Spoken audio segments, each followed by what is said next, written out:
वो सवाल ये है कि जो पिछला हमारा डोमेस्टिक स्केड्यूल था, जो स्ट्रक्चर हमने बनाया था, जो बातें हो रही थी कि जी चैंपियंस कप से चैंपियंस आएंगे, प्लेयर आएंगे, फिर हमने वो जो ओडीआई फॉर्मेट देखा जिसमें 50 ओवर्स पूरे नहीं किसी टीम से खेले जा रहे थे, उसका T20 भी हुआ था, वो भी हमारे डोमेस्टिक का हिस्सा था।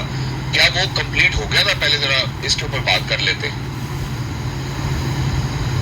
जी अच्छा, अशरफ ने जरा पहले बताइए, आपको मेरी आवाज आ रही है? हाँ जी, आ रही है, बिल्कुल ठीक आ रही है जी। आई थिंक वो लास्ट ईयर देखें जिस तरह पाकिस्तान की क्रिकेट जिस तरफ जा रही थी कि आप जो है वो वर्ल्ड कप में एक ऐसी आपकी परफॉर्मेंस थी कि आप यूएसए से हार गए, आप सेमीफाइनल में क्या सुपर 8 में भी आप क्वालिफाई नहीं कर सके, और फिर उससे पहले जो 50 ओवर्स वर्ल्ड कप था उसमें भी आपकी जो टीम है वो सेमीफाइनल के लिए क्वालिफाई नहीं कर सकी थी।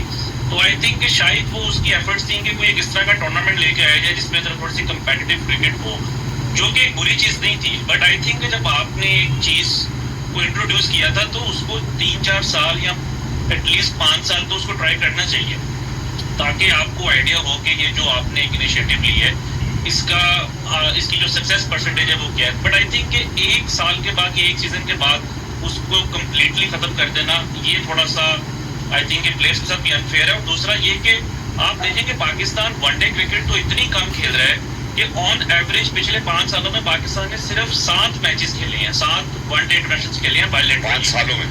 और 5 में हम देखते थे कि आप एक साल के अंदर 30-35 ओडीआईज खेलते थे। ये एक और बहुत बड़ा फैक्टर है कि पाकिस्तान की जो टीम है वो वनडे फॉर्मेट्स के जो इवेंट्स हैं जिसमें एशिया कप हो गया या वर्ल्ड कप हो गया उसमें तो अच्छा परफॉर्म नहीं किया, और आपका अगले 2 साल के बाद एक और वर्ल्ड कप है। तो आई थिंक अगर एक चीज को इंट्रोड्यूस करवाया गया था तो उसको थोड़ा सा कंटिन्यू करना चाहिए था। अच्छा, ये तो हो गई ना एक बात। मुझे ये बताइए, जो पुराना जो शेड्यूल था जो पिछले साल का, वो कंप्लीट हो गया था? फिर सब टूर्नामेंट्स हमने खेले थे? नहीं, आई थिंक उसमें से कुछ जो टूर्नामेंट्स हैं वो मिस हो गए थे। और अगेन आई थिंक जब आप बहुत ज़्यादा इस तरह की चेंजेस करते हैं तो उसके अंदर जो है वो फिर ये पॉसिबिलिटी रहती है। और आई थिंक शायद उसी चीज़ को जो है वो कंपनसेट करने के लिए या उस चैलेंज को थोड़ा सा कम करने के लिए जो है आप देखें कि जो इवेंट्स हैं उनको भी चेंज किया गया। जैसा चैंपियंस कप है वो ख़त्म हो गया है, और जो आपकी फर्स्ट क्लास का टूर्नामेंट है वो अब 18 से 10 टीम्स के ऊपर आ गया, which is good. I think कि आइडियली पाकिस्तान में जो फर्स्ट क्लास जो टूर्नामेंट्स हैं वो 8 या 10 टीम्स के दरमियान ही होना चाहिए। पहले 6 था तो बहुत कम थी, 18 था तो बहुत ज़्यादा थी, अब जो है शायद वो 8 की तरफ आ रही हैं। तो आई थिंक ये जो है एक आप कह सकते हैं कि एक अच्छा sign. Exactly, thank you so much for stating that as well. मैं जरा वो जो स्केड्यूल है ना मजर उसके ऊपर आना चाहता हूँ, जो आप नए स्केड्यूल के हवाले से बात करें। जैसे आपने 8 टीम्स की बात की है, मैं जरा उनके प्रोज एंड कॉन्स पे आना चाहता हूँ। आप ये कहते हैं कि ये अच्छी बात है, मेरे ख्याल 6 टीम्स ऑलरेडी क्वालिफाइड है, 2 और टीम्स जो है वो क्वालिफाई करेगी, ऐसा ही है शायद गालिबन अभी जो स्ट्रक्चर हम फॉलो करेंगे। जी, आई थिंक उसके अंदर एक जो चीज जो है जो कि नहीं होनी चाहिए थी वो ये है कि लास्ट ईयर जब ये कंपटीशन हो रहा था तो किसी को नहीं पता था कि वो रेलीगेट हो जाएंगे, और अब एक साल के बाद एकदम से उनको बताया गया है कि जी आपको तो जो है वो क्वालिफाई करना पड़ेगा या आप रेलीगेट हो गए हैं। तो उसमें ये पॉसिबिलिटी बन रही है कि हो सकता है कि कराची की जो टीम है, कराची जहाँ से कितना बड़ा टैलेंट आता है, पाकिस्तान का सबसे बड़ा जो है वो शहर है, और पास में हमने देखा है कि इतने माजी में great players the likes of Javed Miandad, Zaheer Abbas, Hanif Mohammad, Saeed Anwar, तो एक ऐसा क्रिकेटिंग सेंटर वहाँ से अगर एकदम से उनकी टीम में जो है आप खत्म कर दें तो आई थिंक वो थोड़ा ठीक नहीं है। आई थिंक के चॉपिंग एंड चेंजेस इतनी ज़्यादा जब आप करते हैं तो ये फिर इस तरह की कई आपको चीज़ें सामने आएंगी। आइडियली आई स्टिल थिंक कि पाकिस्तान में जो फर्स्ट क्लास का जो टूर्नामेंट है वो 10 टीम्स के ऊपर होना चाहिए, और हर जो रीजन है वहाँ से एक टीम हो, और they should be sponsored by some department. तो ये एक आइडियल स्ट्रक्चर है जिसके ऊपर बाजिद खान ने भी बेतहाशा बात की है। बट अब इसको आप कैसे जो है वो लेके चलेंगे ये तो आई थिंक आपको इस साल के बाद ही पता चलेगा। एग्जैक्टली। अच्छा, ये जो भी आपने कराची के हवाले से बात की, इसमें मेरा ख्याल है गालिबन हमारे जो लेजेंड है मोइन खान साहब, उन्होंने भी तस्करा किया है कि यार सबसे ज़्यादा प्लेयर्स प्रोड्यूस करने वाली जो जगह है या जिस रीजन की हम बात करते हैं उस टीम को जो है वो क्वालिफाई करना पड़ेगा, उसके ऊपर उनकी रिजर्वेशन ज़रूर थी। लेकिन मज़ा यार, having said so, how do you see this new structure, how do you see this new schedule, do you think that it's long term, it will work out long term for Pakistan cricket, और कितना time चाहिए कि आप अच्छे players produce कर लें? देखिए, time के साथ साथ कंसिस्टेंसी भी चाहिए।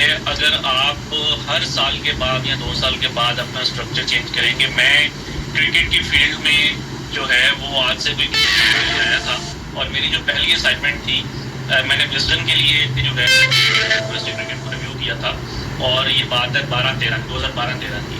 तो उस टाइम जो है वो पैट्रन्स ट्रॉफी और काइजन ट्रॉफी और प्रेसिडेंट ट्रॉफी इस तरह जो है वो टूर्नामेंट्स हुए थे, और मुझे हर साल ये चीज़ लिखनी पड़ती थी कि आपका जो स्ट्रक्चर है पाकिस्तान का वो चेंज हो गया। और ऑब्वियसली वो जब आर्टिकल्स बाहर जाते थे तो वो सुन के बड़ा हैरान होते थे या पढ़ के हैरान होते थे कि भाई ये हर साल ही जो है ये इनका स्ट्रक्चर चेंज हो जाता है। हमने थोड़ी सी स्टेबिलिटी देखी थी 2019 में जब जो है 6 टीम्स आई थी, लेकिन अब दोबारा पिछले 2-3 साल से हमें वही चीज़ नजर आ रही है कि आप हर बिल्कुल ठीक हो गया Mazhar, thank you so much. And you know point well taken as well कि कंसिस्टेंसी भी चाहिए। मेरा ख्याल है सिर्फ हमें स्ट्रक्चर और स्केड्यूल से चाहिए हर साल। बट मजर आपका बहुत बहुत शुक्रिया, आपकी कंट्रीब्यूशन का बहुत शुक्रिया, और हम उम्मीद करते हैं और दुआ करते हैं कि बहुत जल्द आप खैर से अपने वतन वापस आ जाएंगे इंशाल्लाह। खुश रहिए, आबाद रहिए, thank you so much for your time. So moving on to you madam Sana now, तो आपने मजर की बातें भी सुनी और स्ट्रक्चर के हवाले से भी बात हुई। पिछला स्ट्रक्चर भी हमारा कंप्लीट नहीं हुआ। अब आप तो वो शख्सियत है जो इन सब स्ट्रक्चर्स के बीच में इनफैक्ट एक सतून है आप, जिन्होंने इन सब स्ट्रक्चर्स का हिस्सा भी रही है, देखा भी है, इनको गिरते भी देखा है, उठते हुए भी देखा है, प्लानिंग भी देखी है। मुझे स्ट्रक्चर से मसला नहीं है, मुझे मसला ये कि वो लोग जिन्होंने ये स्ट्रक्चर बनाया था वही लोग अब नया स्ट्रक्चर बना रहे हैं। ये मसला है। वो चैनल सब्सक्राइब कर लो यार। कंसिस्टेंसी नहीं है, पर कंसिस्टेंसी है। हाँ।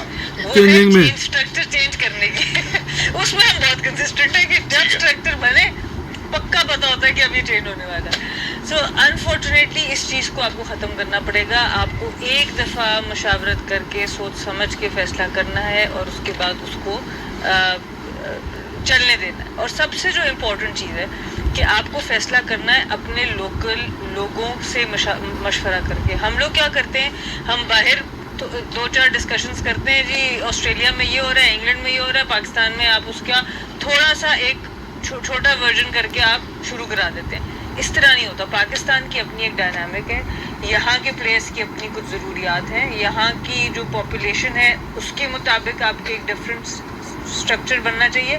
जैसे हमने डिपार्टमेंटल क्रिकेट ख़त्म की, वो फैसला बिल्कुल गलत था। वो इसलिए गलत था कि आपने कोई ऑल्टरनेटिव दिए बगैर वो फैसला कर दिया। जिस तरह अभी मदर बात करें कि आप उसको मर्ज कर लेते, कि आप जो रीजन्स हैं उनमें डिपार्टमेंट्स की एक टीम डाल देते ताकि एकदम ही आपके इतने लोग जो है अनएम्प्लॉयड ना होते, आपके क्रिकेटर्स की जॉब्स ना चली जाती, आपका जो पूल ऑफ प्लेयर्स है वो एकदम से खाली ना हो जाता। और इसमें वुमेंस क्रिकेट का तो बहुत बड़ा नुकसान है। यहाँ पर तो अभी वुमेंस क्रिकेट की कोई डिस्कशन ही नहीं है, पर जब वर्ल्ड कप आएगा तो फिर हम बड़े हमें तकलीफ होगी कि लड़कियाँ जीत क्यों नहीं रही हैं। तो बात ये कि ये सारी तो चेंजेस हम मेंस क्रिकेट में कर रहे हैं जहाँ पे कैलेंडर फुल है, और इतना फुल है कि आप टूर्नामेंट ही पूरे नहीं करा सकते। दूसरी तरफ वुमेंस क्रिकेट है, एज ग्रुप क्रिकेट है, जहाँ पे महीनों कुछ हो ही नहीं रहा। तो ये इन जो डिस्पैरिटीज़ हैं, जो इम्बैलेंसेस हैं आपके डोमेस्टिक स्ट्रक्चर को, इसको आपको ठीक करना पड़ेगा। अगर आप नहीं ठीक करेंगे तो बाकी दुनिया आपसे बहुत आगे निकल जाएगी। और ये चीज़ जो सबसे ज़्यादा नुकसानदेह है वो यही है कि आपके कोई भी चीज़ आप देखिए, डोमेस्टिक स्ट्रक्चर जिस वक्त बनना है ना, वो 2 साल 3 साल भी बहुत कम है। आपको 10 से 20 साल के बारे में सोच के किसी टूर्नामेंट को शुरू कराना है या किसी टूर्नामेंट को वहाँ से निकालना है। आपको ये समझना है कि अगले 10 से 20 साल के लिए मैं ये चीज़ ऐड करने लगा। तो जब आप ये सोचेंगे तो आप हर थोड़ी देर बाद कोई चीज़ ऐड नहीं कर देंगे। तो ये हम लोगों के अंदर बिल्कुल माइंडफुलनेस नहीं है। हम जो दिल करता है चलो जी अब T20 क्रिकेट है, 7 मैच ऑन एवरेज अगर हम साल में ODI खेल रहे हैं, अभी भी हम वेस्ट इंडीज से कह रहे हैं कि जी T20 को भी ODI में शिफ्ट कर दो, तो आप खुद अपना माइंडसेट देख लें कि हम लॉन्गर फॉर्मेट की तरफ जा नहीं रहे, तो क्यों फिर सारे प्लेयर आ रहे हैं T20 खेलने। फिर ये भी सवाल बनता है। हम बहुत क्रिटिसाइज करते हैं जी प्लेयर्स लॉन्गर फॉर्मेट नहीं खेलना चाह रहे, प्लेयर्स अपने आप को अवेलेबल, आप खुद ही वनडे जो थोड़ी 2-3 मैच है उनको भी आप कहते हैं हम T20 में चेंज करते हैं। आप कराएं 6 T20 करा लें, आप 3 वनडेज को रहने दें, फिर ऐसे फिर आपको कैलेंडर में वो जगह ढूंढनी पड़ेगी। तो अनफॉर्चुनेटली ये वही बात है कम्युनिकेशन की। जैसे अगेन बात हुई कि रेलीगेशन का पता ही था, कराची जैसी टीम को पता नहीं है कि वो रेलीगेट होने और आप उसको रेलीगेट करें। तो वंस अगेन कम्युनिकेशन जो आती है वो आपकी कहीं पर नहीं। Exactly. Thank you so much, for saying that. बहुत ही important message था, I think, for people, who are at the helm of affairs at Pakistan Cricket Board to listen to this, what Sana Mir actually mentioned. Leena, on these lines, Pakistan छोटी team नहीं है। 1992, 2009, 2017 ये ICC trophies की achievements हैं, और पाकिस्तान ने ऐसे नाम प्रोड्यूस किए, नामवर खिलाड़ी प्रोड्यूस किए, सुपरस्टार्स हैं जिनको दुनिया फॉलो करती है। अब आप सोचें कि उस टीम के, उस खिलाड़ी के बोर्ड में ये फैसला हो रहा है कि भाई ये पिछली दफा हमसे फैसला गलत हो गया था, इस दफा इस फैसले को ठीक कर देते हैं। अब मुझे ये बताएं कि इसको फिक्स कौन करेगा, ये कंसिस्टेंसी कब आएगी, कैसे आएगी? सना तो कहती है कि 10 सालों के लिए आनी चाहिए, हम तो अभी 3-4 साल की बात नहीं कर सकते। देखिए, सबसे बड़ी बात है कि डोमेस्टिक लेवल पे हमने डिसाइड ये करना है कि whether we want to go for quantity और क्वालिटी। देखिए, पहले जब 6 टीमें खेल रही थी तो मज़र ने बड़ी सही बात की कि 6 भी कम थी और 18 बहुत ज़्यादा थी, तो 10 की जो उन्होंने बात की वो बिल्कुल सही थी। और दूसरी जो बात की कि रीजन्स को पैक करना चाहिए, डिपार्टमेंट्स को, वो भी बिल्कुल सही थी। अब देखिए, पर्सनली मेरा ओपिनियन अगर आप पूछेंगे तो मेरा ओपिनियन है क्वालिटी ऑलवेज, कभी भी क्वांटिटी नहीं होगा, ये कभी चेंज ही नहीं होगा, because quality is quality, quantity you never match quality. तो आप 10 टीमें रखें, उसको मॉनिटर करें, और जैसे सना ने कहा, उसको आप 5 या 10 साल के लिए आप एक सिस्टम बना ले कि यार अब हमने नहीं ये चेंज करना। मतलब होता क्या है, हमारे यहाँ ये होता है कि जो भी चेयरमैन आएगा ना, किसी पर्सनैलिटी से इम्प्रेस हो जाएगा, वो पर्सनैलिटी जो भी कहेगी ना, वो कहेगा ये सही है।